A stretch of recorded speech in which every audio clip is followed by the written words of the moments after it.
Hi അസ്സലാമലൈക്കും. എല്ലാവർക്കും പുതിയ വീഡിയോയിലേക്ക് സ്വാഗതം.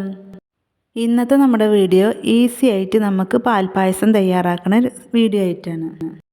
അപ്പോൾ നമുക്ക് വീട്ടിലുള്ള ചേരുവകൾ വെച്ചിട്ട് തയ്യാറാക്കുന്നതാണിത്. പഴയ ആൾക്കാരൊക്കെ പാൽപ്പായസം ഈ രീതിയിലാണ് തയ്യാറാക്കുന്നത്. അപ്പോൾ എങ്ങനെ ഇത് തയ്യാറാക്കാൻ നോക്കാം. അതിനു മുന്നേ നമ്മുടെ ചാനൽ സബ്സ്ക്രൈബ് ചെയ്തിട്ടില്ലേ, പ്ലീസ് ഒന്ന് സബ്സ്ക്രൈബ് ചെയ്യാം. അപ്പോൾ പായസം തയ്യാറാക്കാനായിട്ട് ഞാനിവിടെ അരക്കപ്പ് പച്ചരിയാണ് എടുത്തിട്ടുള്ളത്. നിങ്ങൾ പച്ചരി എടുക്കുന്നത് ഏത് പച്ചരിയായാലും കുഴപ്പമില്ല. റേഷൻ കടയിൽ നിന്ന് വാങ്ങുന്നതോ അതോ കടയിൽ നിന്ന് വാങ്ങിയതോ ഏതാണെങ്കിലും നമുക്കിതിന് ഉപയോഗിക്കാം. ഇനി ഇതെല്ലാം കൂടി നല്ലപോലെ ഒന്ന് കഴുകി എടുത്തിട്ടുണ്ട്. ഇനി ഇത് 20 മിനിറ്റ് നേരം നമുക്കൊന്ന് കുതിരാനായിട്ട് വെക്കാം. അപ്പോൾ നമ്മുടെ പച്ചരി നമ്മൾ 20 മിനിറ്റ് നേരം വെള്ളത്തിലിട്ട് വെച്ചപ്പോഴത്തേനും പച്ചരി ഇപ്പോൾ അതങ്ങനെ തൊട്ട് നോക്കുമ്പോൾ തന്നെ പൊട്ടി കിട്ടുന്നുണ്ട്. അപ്പോൾ ഈ രീതിയിൽ വേണം നമുക്ക് കിട്ടാൻ. അപ്പോൾ കൈ കൊണ്ട് ഒന്നും കൂടെ ഒന്ന് ഇങ്ങനെ പൊടിച്ചെടുക്കുക. ഇനി നമുക്കിതിലത്തെ വെള്ളമൊക്കെ കളഞ്ഞിട്ട് നമുക്ക് ഏത് പാത്രത്തിലാണോ നമ്മൾ പായസം തയ്യാറാക്കണമെങ്കിൽ ആ പാത്രത്തിലേക്ക് പച്ചരി ഇട്ട് കൊടുക്കുക.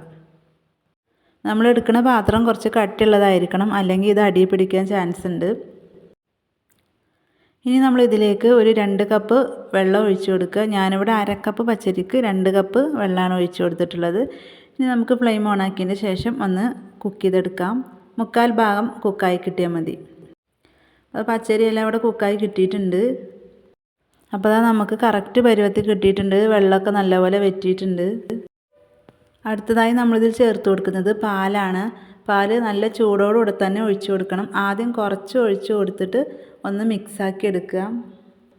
അപ്പം മുഴുവനായിട്ട് പാല് ചേർത്ത് കൊടുത്തിട്ട് ഇങ്ങനെ മിക്സാക്കി എടുക്കുന്നതിനേക്കായി നമുക്ക് കൂടുതൽ എളുപ്പം കുറച്ച് പാലൊഴിച്ചിട്ട് മിക്സാക്കി എടുക്കുകയാണ്. അതാകുമ്പോൾ പെട്ടെന്ന് നമുക്ക് മിക്സായി കിട്ടും.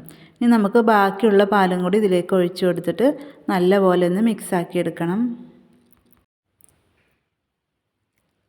പാല് നല്ലപോലെ ചൂടുള്ള പാലായതുകൊണ്ട് തന്നെ പെട്ടെന്ന് തിളച്ച് കിട്ടും. ഈ ടൈമിൽ നിങ്ങൾക്ക് കട്ടി കൂടുതലാണെന്ന് തോന്നുകയാണെങ്കിൽ കുറച്ചും കൂടി ചൂടുവെള്ളം ഒഴിച്ചെടുത്തിട്ട് നമുക്ക് ലൂസാക്കി എടുക്കുക. ഒരു 1/2 കപ്പ് മീഡിയം ഫ്ലെയിമിലിട്ടിട്ട് അടി പിടിക്കാതെ നല്ലപോലെ ഒന്ന് ഇളക്കി കൊടുക്കുക. ഇനി ഇതിലേക്ക് നമുക്ക് മധുരത്തിന് ആവശ്യമായിട്ടുള്ള പഞ്ചസാര ചേർത്ത് കൊടുക്കുക. ഞാനിവിടെ 1/2 കപ്പ് പഞ്ചസാര ചേർത്ത് കൊടുത്തിട്ടുള്ളത്. അത് അത്യാവശ്യം മധുരമുണ്ട്. പിന്നെ നല്ലൊരു ഫ്ലേവറിന് വേണ്ടിയിട്ട് നമുക്ക് 2 ഏലക്ക ചതച്ചതും കൂടി ഇട്ട് കൊടുക്കാം. ഇതെല്ലാം കൂടി ഇനി നമുക്ക് നല്ലപോലെ ഒന്ന് ഇളക്കി യോജിപ്പിച്ചെടുക്കണം. ഇപ്പോൾ നമ്മുടെ പായസമൊക്കെ തിളച്ചിട്ടുണ്ട്. നമുക്കിനി ഫ്ലെയിം ഓഫാക്കാം. ഇനി നമുക്ക് ഒരു പാൻ എടുത്ത് അതിലേക്ക് 1 ടേബിൾ സ്പൂൺ നെയ്യ് ഒഴിച്ച് കൊടുത്തിട്ട് നല്ലപോലെ ചൂടായി വരുമ്പോൾ നമുക്ക് കുറച്ച് അണ്ടിപ്പരിപ്പും മുന്തിരിയും കൂടി ഇട്ടിട്ട് ഒന്ന് റോസ്റ്റ് ചെയ്തെടുക്കണം. അപ്പോൾ അതത്ര മതി. ഇനി നമുക്ക് പായസത്തിലേക്ക് ഒഴിച്ചു കൊടുക്കാം.